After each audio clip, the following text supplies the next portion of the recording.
For more than a century, international football has depended on a simple idea, not that politics doesn't exist, but that, once the whistle blows, politics stays outside the stadium. It's a promise that FIFA has defended for decades. Governments aren't supposed to influence sporting decisions. Referees enforce the laws of the game. Disciplinary committees apply the regulations. Politics and football, at least officially, occupy the different worlds. But in July 2026, that separation came under unprecedented scrutiny. After Folarin Balogun's red card triggered an automatic suspension, the incident quickly grew beyond football. President Donald Trump publicly acknowledged contacting FIFA President Gianni Infantino, arguing that losing one of the host nation's biggest stars would be a stain on the World Cup. Soon afterward, FIFA's disciplinary process produced a decision that allowed Balogun to remain available under a probationary arrangement rather than serving an immediate suspension. Whether the presidential intervention directly influenced that outcome remains a matter of debate, but the sequence of events ignited a far bigger question, not whether one player should miss one match, but whether modern football can still claim to exist independently of political power. This isn't simply the story of a controversial red card. It's the story of a sporting system confronting one of its greatest tests.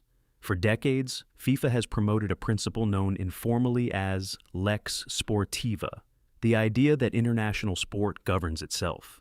Its disciplinary system operates independently of national governments. When governments interfere in football federations, FIFA has historically responded aggressively. Countries have faced suspensions, membership freezes, and even exclusion from competitions because political authorities crossed into football administration. The principle has always been clear: no government is supposed to influence sporting justice.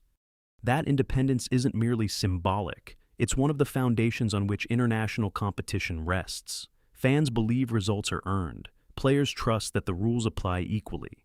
Federations accept FIFA's authority because, at least in theory, everyone is treated the same.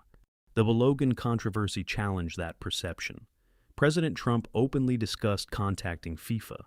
Although no public evidence conclusively demonstrates that the phone call determined FIFA's legal decision, the timing alone fueled accusations that political influence had entered a process FIFA insists is independent. For critics, perception matters almost as much as proof. If supporters begin believing political leaders can influence football's highest governing body, confidence in sporting neutrality begins to erode. The most fascinating part of this story wasn't the phone call. It was the legal mechanism. FIFA did not overturn the referee's decision. The red card remained. Instead, the disciplinary process resulted in the suspension being deferred under a probationary arrangement.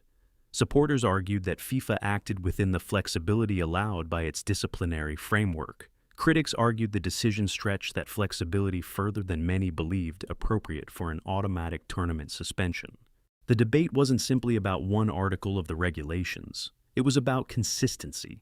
If similar circumstances arose involving a smaller football nation, would the same discretion have been exercised?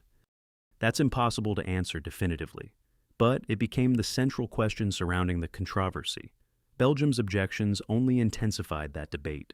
When procedural arguments prevented a broader review, many observers felt the discussion ended before deeper questions about competitive fairness could be fully addressed. Whether legally justified or not, the decision created a perception that identical rules may not always produce identical outcomes. And in elite sport, perception has consequences. Politics wasn't the only force surrounding this decision. Money was. The 2026 FIFA World Cup represented one of the largest commercial events ever organized. Broadcast rights, corporate sponsorships, tourism, advertising, streaming, billions of dollars depended on maintaining momentum throughout the tournament. The United States wasn't simply another participant. It was one of the tournament's hosts and one of football's fastest-growing commercial markets. None of this proves that economics dictated FIFA's decision, but it explains why every disciplinary controversy now exists inside an environment where sporting integrity intersects with enormous financial interests. Football has never generated more money, which also means every controversial decision now carries greater commercial consequences than ever before. This tension isn't entirely new. The comparison most frequently cited is Brazil's Garrincha during the 1962 World Cup, whose suspension controversy unfolded under very different circumstances. But today's football operates in another universe. VAR captures every challenge. High-definition broadcasts reach billions.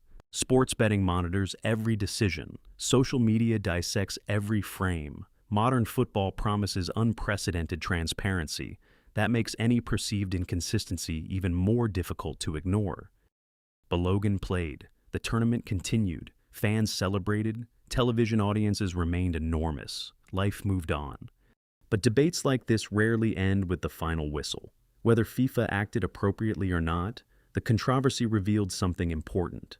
The greatest threat to sporting neutrality may no longer be obvious corruption. It may be the growing difficulty of separating football from the political and economic realities that surround it.